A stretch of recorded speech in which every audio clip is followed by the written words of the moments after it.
Muy bien, la última ponencia, la tercera, está a cargo de la doctora María Jesús Mancho Duque. Ella es doctora en Filosofía y Letras por la Universidad de Salamanca. Actualmente es catedrática de la lengua española del Departamento de Lengua Española de la Facultad de Filología de la misma universidad, de la Universidad de Salamanca, y su labor de investigación se ha centrado sobre todo en el siglo XVI y primer tercio del siglo XVII, preferentemente en el campo de la lexicología y lexicografía especializada.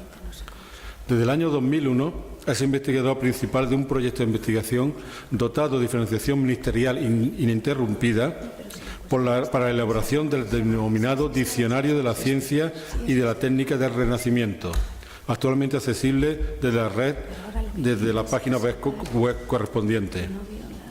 Desde el año 2006 al 2013 ha sido directora del Centro de Investigación Lingüística de la Universidad de Salamanca y ha sido galardonada con el Premio María de Maeztu de la Universidad de Salamanca y a la Excelencia Científica concedido por el Consejo de Gobierno de la Universidad de Salamanca. Cuando quiera, gracias. Muchas gracias por estas palabras de presentación y, desde luego, quiero comenzar mi intervención agradeciendo a la Real Sociedad Matemática Española, representada por Mercedes Siles, su vicepresidenta primera, creo, a la Universidad de Málaga y al Ayuntamiento de Vélez Málaga, la invitación a una filóloga para un homenaje matemático. Entonces, ¿qué hace una filóloga como yo en unas jornadas como esta? Entonces, bueno, la explicación en parte ya la ha dado, desde el año 2000 estoy dirigiendo un proyecto encaminado a la confección de un diccionario de la ciencia y de la técnica del Renacimiento. Un diccionario que se llama Dicter y que lo tienen ahí, está en red, luego ya en la fase esta de coloquio podemos entrar ahí para que lo puedan ver. Es un diccionario que está en la órbita del nuevo diccionario histórico de la Real Academia Española que dirige el académico José Antonio Pascual, que fue, desde luego, pues profesor en la Universidad de Salamanca y demás. Bueno, entonces, de alguna manera, pues como digo, este diccionario quiere ser una herramienta que contribuya a la realización de este proyecto académico. Entonces, este diccionario está montado sobre 74 textos de la época, 74 textos que fueron transcritos por un equipo de 30 transcriptores, dirigidos y asesorados pues, por 15 profesores, tarea que nos llevó 6 años, y estos textos fueron vertidos al CORDE, al Corpus Diacrónico del Español de la Academia, y después, gracias a una financiación del Ministerio de Cultura, pues estos textos han sido digitalizados, de manera que desde el Dicter se puede acceder directamente a estos textos y pasarlos como si se estuvieran entre las manos. O sea que es una pequeña biblioteca pues, científica digital. Bueno, pues una parte de estos textos está configurada por textos de matemáticas y de geometría. Entonces, Elena ha hablado de una serie de libros, no están todos, hay una selección, claro, pues no se puede hacer todos, hay que seleccionar. Y esta selección fue hecha por historiadores de la ciencia que nos recomendaron pues algunos nombres. Bien, y lo que es evidente es que el área matemática fue muy importante, desde luego, para la renovación científica del siglo XVI. Estoy pensando, por ejemplo, en la geometría, la aplicación de la geometría, pues para áreas como la astronomía, que ahora ha citado Luis, o para, por ejemplo, la fortificación, la náutica, la artillería. Bueno, es decir, la modernización de la sociedad del siglo XVI pivotaba sobre la geometría y los elementos de Euclides que has citado. Y, desde luego, el área aritmética pues tiene que ver con, bueno, pues con este ambiente precapitalista que tiene que ver con las aritméticas prácticas y demás. Ahora bien, esta ciencia, las matemáticas, se estudiaban tradicionalmente en las universidades, y en las universidades el vehículo de difusión era el latín. Entonces, ¿qué ocurre? Que en el siglo XVI comienza un proceso que también ha aludido la profesora Elena, de vernacularización de la ciencia. Y entonces comienzan estos contenidos a verterse en las lenguas vernáculas, en este caso el español. Y entonces comienzan a editarse y además entonces comienza a difundirse. Ya no solamente las matemáticas se van a cultivar en los claustros universitarios o en los claustros religiosos, que estaban muy vinculados, sino que saltan por encima de las tapias de los claustros y se comienzan a difundir. Y entonces hay como un cierto prestigio. Entonces comienza a surgir una literatura matemática, científica en general, pero en concreto matemática, en vernáculo. Y las matemáticas comienzan a tener un alto prestigio, de lo que igual va a ser heredero Cervantes cuando dice que las matemáticas para un caballero son absolutamente imprescindibles, pero en general están bastante valoradas. Y entonces empiezan a editar libros de matemáticas y en los prólogos los autores comienzan a elogiar. Ahí tenemos, por ejemplo, un autor, Pedro Ruiz, que hace un libro de los relojes solares. Pues, desde luego el arte de los relojes era importantísimo, pero claro, tiene que ver con las matemáticas. Y dice, pero las matemáticas con su variedad deleitan el entendimiento. ¿Qué cosa más gustosa para el entendimiento humano que una linda demostración matemática? A mí esto me pareció bellísimo. Digo, bueno, aunque sea de letras, yo lo voy a poner, ¿eh? Bueno, bien, entonces se establece una literatura científica y matemática en castellano. Incluso hay pues instituciones que favorecen el cultivo de las matemáticas en castellano frente a las universidades donde el latín era el vehículo oficial, y esto va a ser hasta el siglo XVIII, el latín, es decir que, pues no lo sé, Nebrija explicaba latín en latín, lo cual a mí me parece pedagógicamente un disparate, pero esto era así. Solamente había una asignatura, al menos en matemáticas, que tenía un estatuto especial para ser explicada en castellano, al menos en la Universidad de Salamanca, y era la astronomía. Así, a mí no me extraña que Colón fuera a Salamanca, porque había un cultivo fue la primera cátedra de astronomía en España la que se creó en Salamanca, y tenía el estatuto, el privilegio de ser explicado en castellano debido a su dificultad. Bueno, pues entonces comienza, como digo, otras instituciones a fomentar la creación de obras, la traducción de obras al castellano, como por ejemplo la Casa de Contratación o como por ejemplo la Real Academia Matemática. Y entonces lo que quieren son matemáticos, Felipe II quiere matemáticos y obras en castellano. Entonces comienzan a surgir obras en castellano. ¿Y qué ocurre? Pues que el lenguaje de especialidad está basado en una terminología.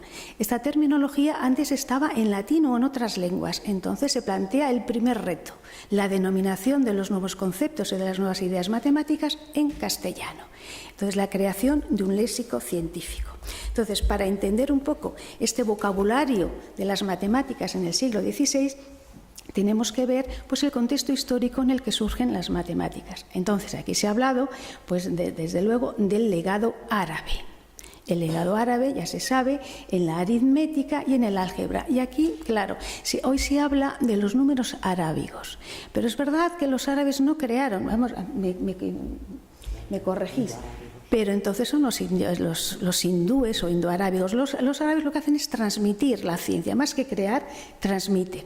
Y entonces, ¿qué ocurre? Pues que solamente los muy versados conocen que efectivamente los números no eran arábigos. Entonces, por ejemplo, un Sánchez de las Brozas, el brocense, aquí se ha hablado de las dos orillas del conocimiento. Bueno, pues Sánchez de las Brozas, que era el gran retórico, el gran humanista, empezó traduciendo un libro de un reloj y explicó astronomía en la Universidad de Salamanca. Explicó astronomía, la conocía perfectamente, la había estudiado y después la explicó.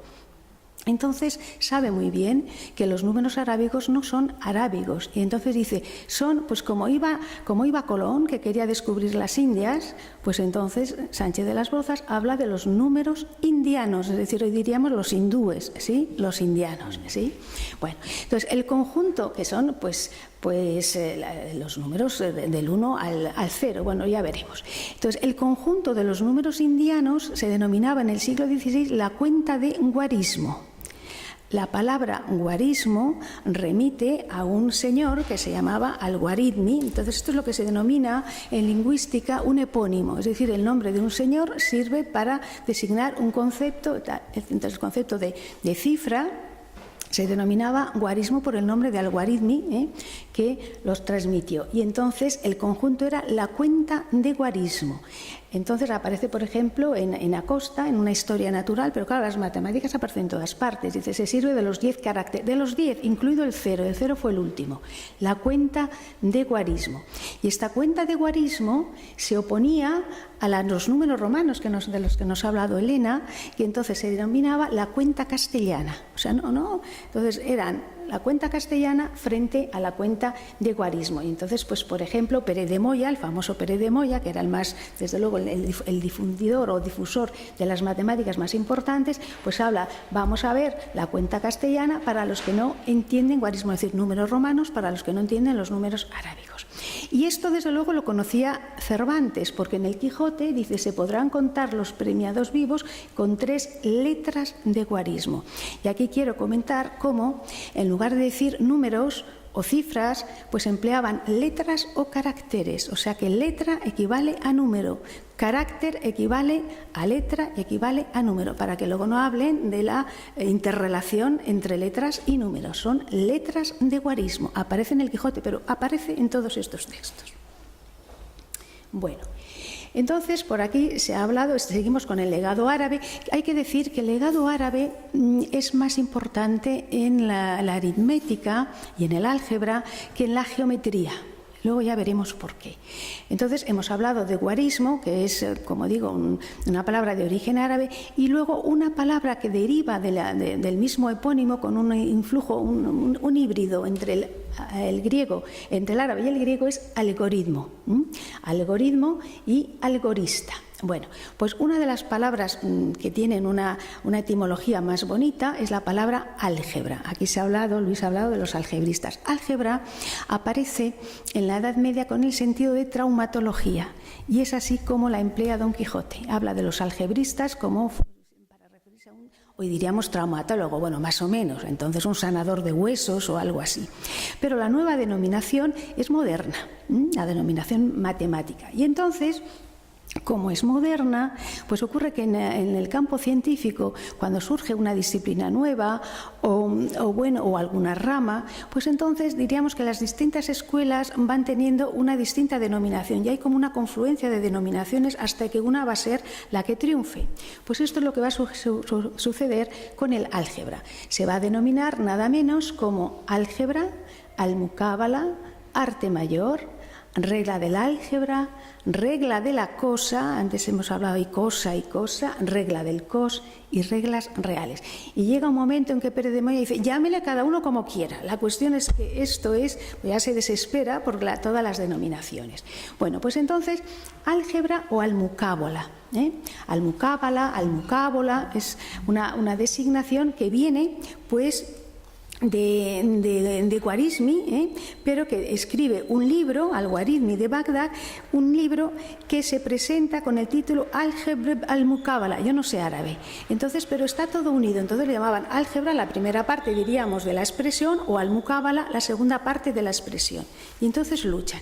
Bueno, Corominas decía que al-Muqabala no existía en español. Pues uno va a estos textos y dice, bueno, claro que existe. Y entonces dice, Herrera, ¿quién es Herrera? Es el matemático, el que crea la Real Academia de Matemáticas, y entonces hace unos estatutos que son una maravilla. Podemos tener un ministro así, ¿tú crees que será posible un ministro? Bueno, pues yo todavía aspiro a tener un ministro como Herrera. Hace unos estatutos con una planificación científica y dice tales disciplinas, y luego para estos tienen que leer tal y tal libro, y para el otro tal. Bueno, tiene un control maravilloso de las disciplinas matemáticas, una maravilla. Es un librito muy pequeño, pero qué lucidez mental. Bueno, pues entonces Herrera, Juan de Herrera, el del Escorial, dice, los que quisieren pasar a la arte mayor, que llaman álgebra o almucábala. Es decir, que Herrera, que era culto, conocía la doble o la triple denominación. Se sacan y destacan cuestiones, etcétera, etcétera. Y fúndese en el 10º de Euclides, es decir, ya tiene que leer Euclides, pero no todos los libros, el 10º, y ya está. Y entonces que efectivamente de todos esos elementos había uno que era más complicado, era el del álgebra. Bueno. Como digo, los arabismos tienen más que ver con aritmética para números y para álgebra, pero no hay demasiados arabismos. Y esto es un poco, hay que explicarlo, porque las matemáticas fueron introducidas por los árabes en la Edad Media y se difunden. ¿Y cómo hay tan pocos arabismos?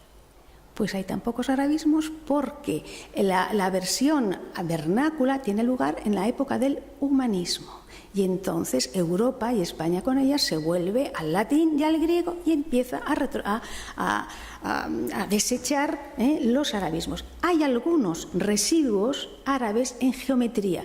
Si yo digo el muallo o el muarife, pues me pueden decir, ¿y qué demonios es esto del el muallo? Pues el muallo es un rombo, y el muarife pues es un trapezoide. Entonces aquí tienen el muarife, es trapezoide. Son residuos y además han quedado ya obsoletos. Nadie habla del muallos ni el muarife. Han sido sustituidas por las palabras latinas y griegas. ¿Por qué? Porque estamos en el humanismo científico, y entonces, bueno, pues del árabe pasan al latín, y entonces del latín empiezan el latín. A ver, el español es una lengua que procede del latín, pero como hablamos de herencia latina y científica, tenemos que hablar de palabras cultas, es decir, palabras que no vienen directamente del latín, como viene padre o madre, sino que se toman del latín como una lengua prestataria, una lengua de cultura, como hacemos hoy con los anglicismos. Vamos al inglés y decimos, pues ahora queremos poner esta. Entonces, por ejemplo, la misma palabra número es una palabra culta, no es una palabra tradicional. Ahora no suena, pero no es una palabra de procedencia tradicional. Ocurre, por ejemplo, en catalán o en francés dicen nombre. Y nombre sí, nombre es una palabra tradicional. Nombre no para decir nombre, sino para el concepto de número. Y esto es lo que hace Ortega. Ortega utiliza, que es un medio catalán, medio castellano, y entonces hay que tener un cuidado porque cuando Ortega traduce al castellano, pero utiliza nombre, y nombre no quiere decir nombre, nombre quiere decir número. La palabra número es una palabra culta. Y cuando ya hablamos de tipos de números, bueno, los cultismos latinos salen por doquier. Por ejemplo, el número dígito. Hoy estamos hartos de hablar de digital y de digitalización, pero yo supongo que en el siglo XVI les tenía que sonar esto como una bomba, los números dígitos. Pues los números dígitos son los que dicen, los que no llegan al 10, o sea, los que tienen una única cifra. Frente a eso estaba el número artículo. La palabra artículo es una palabra culta. Nosotros decíamos, bueno, artículo en gramática. La palabra patrimonial, que viene del étimo latino, articulus, es artejo, que significa articulación. Esta es la palabra patrimonial, los artejos. ¿Sí? Bueno, pues el número artículo es el que tiene dos cifras, y entonces, pues entonces es que consta de 10 o 10 justos, o sea, del 10 al 90, ¿sí? Y luego el número compuesto, etcétera. Y a partir de ahí, los tipos, la tipología de números, miren, en el dícter tenemos cerca de 80 tipos de números. 80 tipos de números. Entonces, bueno, pues la mayoría son cultos. Por ejemplo, el número sólido, el número cúbico. Bueno, pues ahí tienen la explicación. El número sólido se obtiene multiplicando tres números iguales o desiguales, mientras que el cúbico se obtiene por la multiplicación de tres números iguales. De manera que el sólido es cúbico, pero el cúbico no siempre es. ¿Entiende? Lo explican muy bien, sobre todo Pérez de Moya. Pérez de Moya es de una claridad, por lo menos para las de letras, desde luego es buenísima. Y lo mismo pasa con la raíz cúbica y el verbo cubicar. Cuando me encontré cubicado y cubicar, digo, pero bueno, ¿quién podía entender esto? Por los que iban a la universidad, porque si no, este tipo de léxico es tremendamente culto, ¿verdad? Bueno, y no digamos nada si entramos ya en el filamento griego, claro. Entonces, miren, en el siglo XVI había muy pocas personas que supieran griego. Todos los años pregunto a mis alumnos, a ver, ¿quién ha estudiado griego? Y bueno, pues sale una representación para decir que existe alguien que sabe griego, pues tampoco era la situación muy distinta. Entonces, la mayoría de los términos que tenemos, pues incluso con raíz griega, es a través del latín. O sea, no se toman directamente del griego, sino el griego a partir del latín. El latín copia del griego y entonces pues nosotros partimos del latín. Hay muy pocos helenismos directos. Pero ¿qué ocurre? Los elementos griegos tienen que ver sobre todo con la geometría. Aquí se ha mencionado a los elementos de Euclides, pues Euclides era griego. Aunque se traduzcan al latín, pero claro, todo está basado en el griego. Entonces, pues como un ejemplo más, pues he puesto la misma palabra geometría, que viene del latín, pero naturalmente es la medida de la tierra, y por eso mismo geometría en el siglo XVI era algo también como topografía, y los geómetras eran no solo los que sabían de triángulos, sino los topógrafos, porque es la etimología propia, es decir, los que miden la tierra, ¿eh? Entonces era el equivalente de nuestra... A mí esto me sorprendió mucho cuando lo descubrí, pero eran topógrafos. Entonces ponen instrumentos, pues una serie de instrumentos para medir la tierra, ¿no? Bueno, entonces...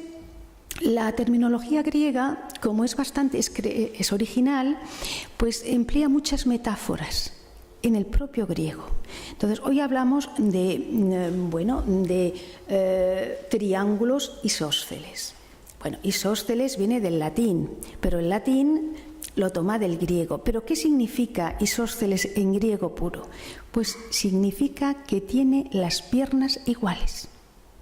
Claro, esto es lo que es un triángulo isósceles, que tiene dos lados o dos piernas iguales. Es la labor de la metáfora. Miren, yo me he quedado estupefacta ante el valor de la metáfora en el lenguaje científico, en la terminología científica. Estamos pensando siempre en las metáforas como adornos ornamentales. No, las metáforas científicas son cognoscitivas, ayudan a comprender un concepto o una idea. Entonces, isósceles de piernas iguales, es decir, que tienen los lados iguales.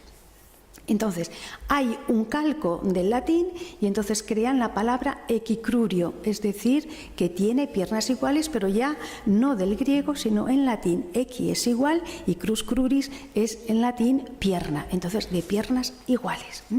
Bueno, entonces este es un calco. Y luego la palabra escaleno significa cojo. Esto quiere decir que tiene, pues eso, que es desigual, que cojea, es un triángulo que cojea, ¿bien? Que tienen las tres piernas desiguales. Entonces, pues hablamos, hay muchísimos elementos griegos que pasan a través del latín, sobre todo en la geometría. Casi toda la terminología geométrica, desde luego es culta, y es griega. Bueno, y también para crear terminología estamos viendo, pues se recurre a la herencia árabe, se recurre a la herencia latina, se recurre a las raíces griegas, pero no se puede crear desde el propio castellano. Y entonces, claro, ¿qué pasa? Pues que se toma una palabra del español, pero se le dota, una palabra de la lengua general, pero se le dota de una acepción específica. Es lo que ocurre, por ejemplo, con segar. Segar es lo mismo cuando hablamos de líneas o senos tangentes y secantes, pues entonces en lugar de secante, pues se dice la saeta en lugar de sagita, que siega la circunferencia, es decir, que corta. Entonces el verbo segar está empleado. Esto es peligrosísimo porque para una persona que está haciendo un diccionario tiene que saber que no solo tiene que contar con secante, sino que tiene que descubrir que segar puede ser equivalente de secante. Entonces esto te puede despistar, pero es la creatividad desde el propio castellano, o bien pedazo de círculo en lugar de porción de círculo. El pedazo de círculo. Bueno, y aquí también la metáfora es muy importante. Aquí se ha hablado de fracciones y es verdad que en los libros de matemáticas yo me quedé muy sorprendida qué importancia daban a las fracciones. La verdad es que son complicadas, una de letras lo reconoce, ¿eh? Bueno, pero entonces dices, bueno, tanto, pero ¿cómo los llamaban? Porque no llamaban fracciones, no hablaban de fracciones. Entonces, ¿cómo denominaban a las fracciones? El concepto de fracción. Pues entonces eran números que se oponían a los enteros. Pues si no está entero, ¿qué es lo que no está entero? Dice, lo que está roto. Y hablan de números rotos. Yo cuando encontré los números rotos, bueno, me quedé y dije, okay, pero qué bonito, pues número roto. O bien, todavía más castizo, número tranzado, o sea, tronchado. Tranzado, los números tranzados. Entonces, en Ortega, que es pues entiende, nombre que es número, no lo olvidéis, nombre es número en una denominación popular, dice roto o quebrado y da la equivalencia. Roto o quebrado, o bien tranzados o rotos. Entonces hay una lucha entre la denominación entre tranzados, rotos y quebrados. Y al final, pues va a ser el número quebrado. Yo desde luego de niña no estudié fracciones, estudié quebrados. Yo toda la vida estoy quebrado. Y bueno, hice lo que pude, pero vamos, intenté aprender los números quebrados, no las fracciones. Ahora los niños son muy cultos, porque la palabra fracción es un cultismo latino que, bueno, no sé. Pues a mí me gustan mucho los números rotos. Y yo tengo nietos y les voy a enseñar los números rotos. A ver, o por lo menos la denominación, cuando les llegue el turno. Bueno, incluso desde el castellano se observa diferencias de registro social. ¿Pero cómo es posible? ¿Cómo es posible? Diferencias de registro social, o sea, sociolingüísticas, en unas denominaciones científicas. ¿Es posible esto? Bueno, pues yo lo he encontrado. O sea, los conceptos, claro, no varían. Pero la denominación puede reflejar, a ver, ¿quién sabía matemáticas? Los que iban a la universidad. Pero vamos a ponernos, claro, las matemáticas se aplicaban mucho, sobre todo la geometría. Se aplicaba pues en artillería, en fortificación, en construcción naval, lo que hoy diríamos ingeniería naval o ingeniería civil. Y bueno, en esta época se están construyendo, hay una arquitectura maravillosa. Entonces los canteros, los que cortan las piedras, necesitan plantillas geométricas, necesitan conceptos geométricos. Pero vamos a ver, los canteros no han ido a una universidad, vamos. ¿Y entonces qué ocurre? Pues los canteros tienen una especie de medio jerga especializada para designar de manera comprensible para ellos los conceptos geométricos sin emplear palabras altisonantes, diríamos. Entonces, por ejemplo, en lugar de ángulo, pues los canteros dicen esquina o rincón. Es decir, rincón si es el ángulo interior o esquina si es el ángulo exterior. Quien habla es Vandelvira, Alonso de Vandelvira, que no es un cualquiera, es el que hizo la Catedral de Jaén, que es una maravilla. Cuando le dije, por favor, esto es bueno, pues este dice, entre canteros, y desde luego se acabaron los ángulos, ahora el rincón y la esquina y el rincón. Claro, son palabras, designan lo mismo, pero el modo de designarlo socialmente. Y no digamos ya los tipos de ángulos. Dice, lo que hacen los geómetras, geómetra o geómetro, o sea que aquí tenían también la A y la O. La A les chocaba muy femenino, entonces hacen geómetro, ¿eh? Bueno, entonces para que sea al revés de lo que pasa ahora. Bueno, pues, y entonces decían, ángulo recto. Dice, nada, en escuadría. ¿Qué es eso de ángulo recto? La palabra ángulo les debía asustar mucho. Y luego, acutos y obtusos. En el Quijote aparecen acutos. La condesa Trifaldi tenía una falda que hacía ángulos acutos. Yo cuando lo vi esto digo, qué gracioso, pues ángulos acutos, es cierto. Y entonces dice, nada de acutos, dice saltarregla. Y luego ya saltarregla abierta o saltarregla cerrada, y entonces agudos u obtusos. A mí me parece una maravilla. Y ya una cuestión que me llamó muchísimo la atención, a ver, porque hoy decimos los seisavos y este tipo de sufijos que decimos los lingüistas, el sufijo avo, pues sirve para hacer fracciones, es decir, números fraccionarios, o sea que un seisavo es la sexta parte de no sé qué. Bueno, pues me sorprendió cuando entre los canteros las denominaciones con avos, cincavo, seisavo, pues no designan fracciones, designan figuras, polígonos. Entonces, en lugar de decir hexágono, pero claro, hexágono es una palabra terriblemente culta, viene del griego a través del latín y que significa 6 ángulos. Eso es lo que, porque gono es ángulo en griego y ex pues significa 6. Pero claro, hexágono, además casi todos los esdrújulos yo creo que les debían espantar, pues suelen ser en castellano, casi todos son cultismos. Entonces entonces llaman seisavo y además para que se vea que es verdad, Vandelvira dibuja un hexágono y lo mismo un cincavo y así todos, es decir, los avos, los que les debían ser más familiar, pues designan polígonos. De todas maneras, esto sigue existiendo hoy porque al menos un ochavo, en Valladolid está la Plaza del Ochavo y la Plaza del Ochavo es la que tiene forma de octógono. Bueno, pues esto es lo que hace Vandelvira con el ochavo, con el cincavo, con todos los avos designan polígonos de esto, ¿eh? Bueno, pues estas son diferencias de carácter social. Claro, en cuanto las matemáticas se vierten pues del árabe al latín, del latín a las lenguas vernáculas, sea italiano, sea francés, sea español, bueno, pues a veces pueden ya sufrir problemas de traducción, entran ya en el vehículo lingüístico con todos los problemas y entonces ya problemas de traducción. Yo me volví loca en un principio cuando me encuentro con números sordos, porque todavía el número dígito, vale, pero raíces sordas y números sordos. Dice yo, pero bueno, ¿qué es esto de números sordos? O sea, que no se oyen, ¿o qué es esto? Y la verdad es que fue en Málaga, justamente. Entonces hablé de tipos de números, pero de números que acababan en al, ¿eh? Bueno, número racional, número no sé qué. Y entonces dije, pues mira, hay un número que es equivalente de tal y que es el número sordo, y la verdad es que esto no sé, todavía no sé lo que es, si alguien puede decirme, yo encantada. Entonces una catedrática de árabe de Salamanca me dijo, María Jesús, pero en el coloquio, esto me suena a árabe. Tienes que mirar por la beta árabe porque por aquí va a ser. Pero bueno, digo, no, pero si es que encuentro que sordo es surdus. Pero surdus, ¿qué quiere decir sordo, surdus? O sea, es un problema de traducción del latín al castellano, ¿no? Surdus es sordo. Pero ¿por qué emplean? La cuestión es ¿por qué emplean los latinos surdus? Y entonces es un problema de traducción. Entonces parece ser que los árabes traducen un adjetivo griego que es álogos, que significa es privación y logos es racional, o sea, lo que hoy diríamos irracional. Pero lo tradujeron con una palabra que es asam, que significa no audible.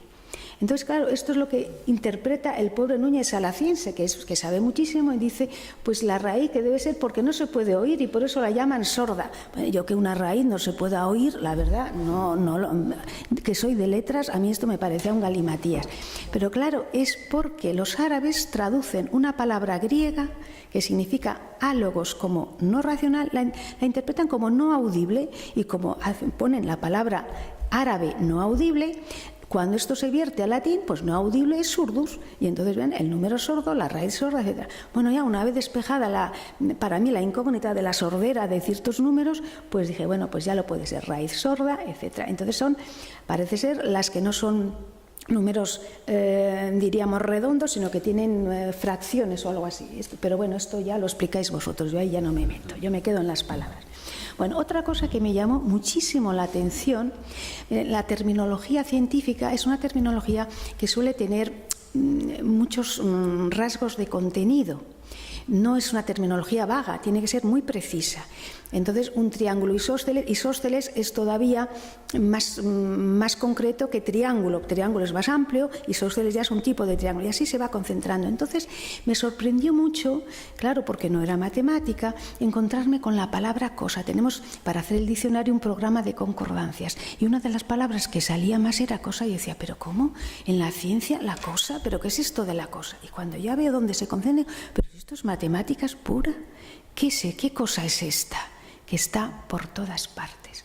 Bueno, y entonces entro y me encuentro con que no solamente es cosa, sino que es regla de la cosa, que es, hemos visto, pues uno de los múltiples sinónimos de la álgebra, almucábala, arte mayor, regla de la cosa.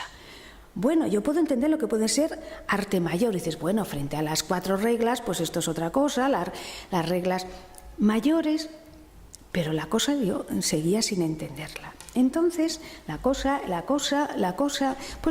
es un problema también de traducción.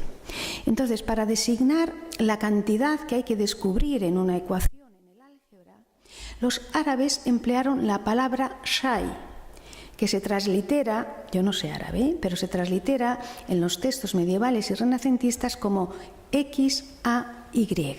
Shay, se pronunciaría shay en esta época. Shay. Y significaba la cosa, la cantidad que se buscaba. Y era una palabra así muy abstracta. Entonces, claro, esto pasa al latín. Es que es inevitable, del árabe al latín.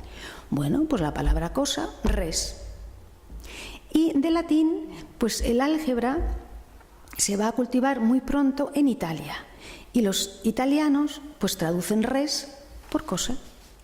Y los que se dedicaban al álgebra, a averiguar la cosa, pues fueron denominados cosistas, como algebristas, claro está.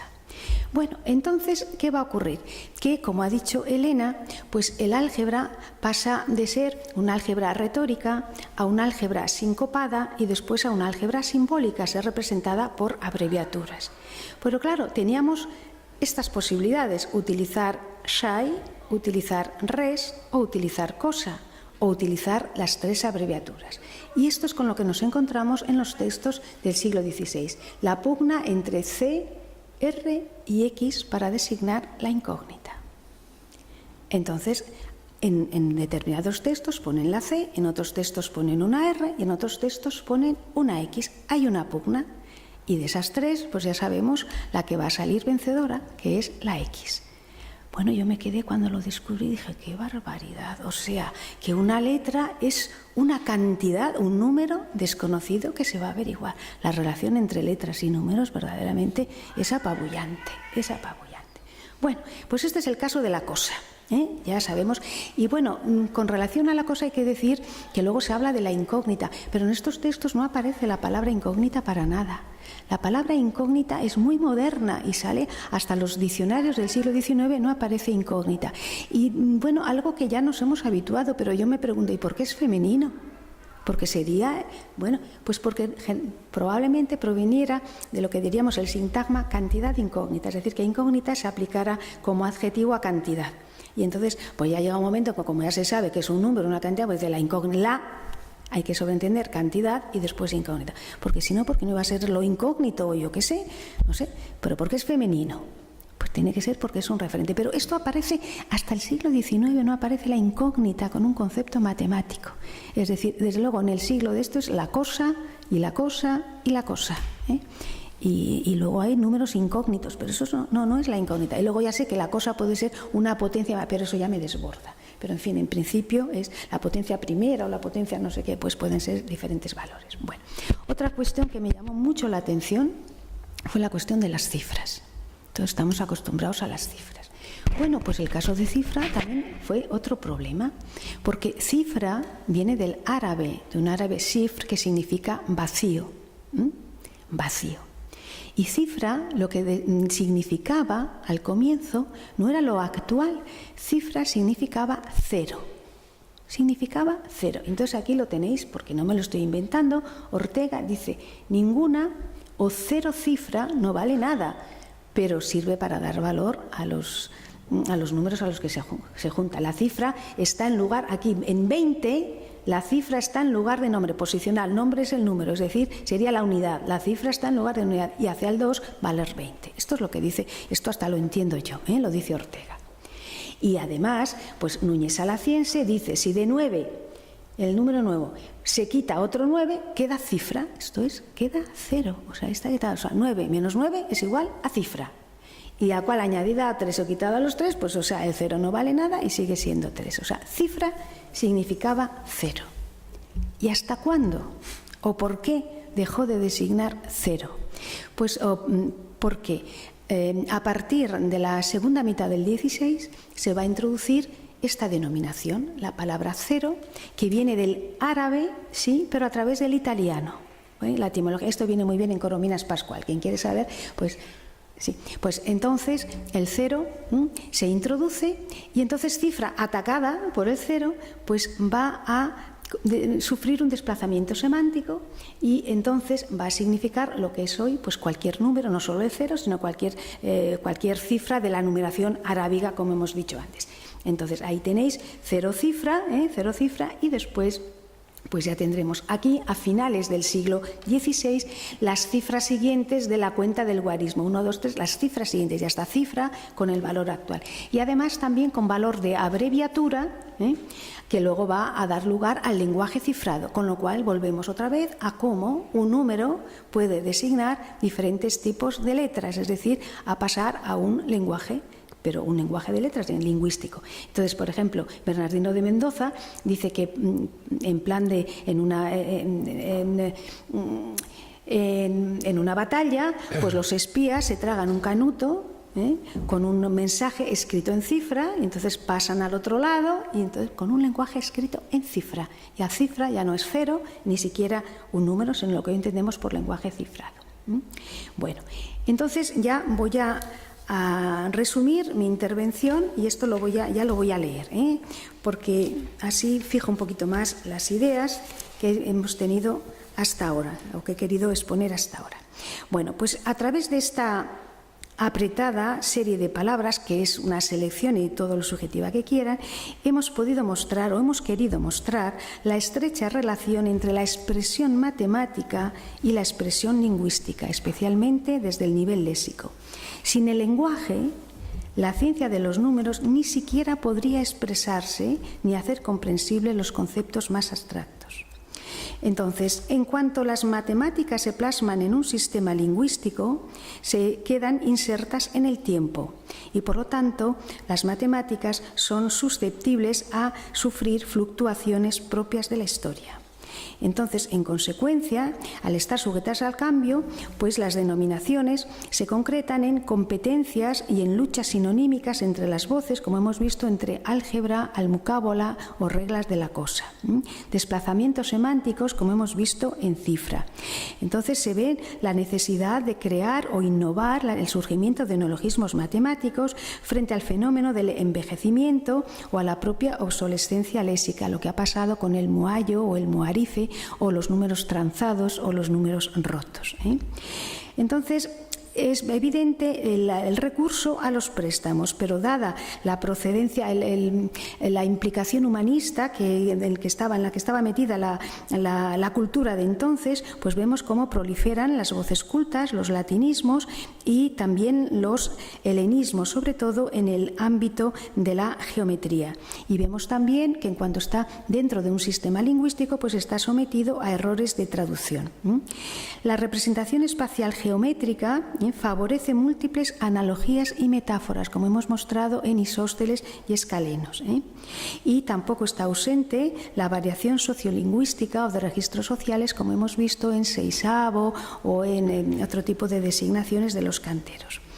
Entonces, la conclusión es que el auge matemático en el 500 supuso un enorme enriquecimiento científico, pero también lingüístico y especialmente léxico, con interferencias continuas entre los dos sistemas y en su representación mediante signos, como testimonian los intercambios entre letras y números. Y desde luego hemos visto cómo letras y números podían también intercambiarse, pero como lo hemos visto en el caso de las cifras o como en el caso de las abreviaturas simbólicas del álgebra. Y nada más, muchas gracias por la atención.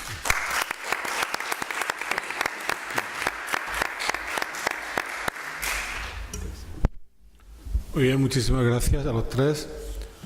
Abrimos un turno de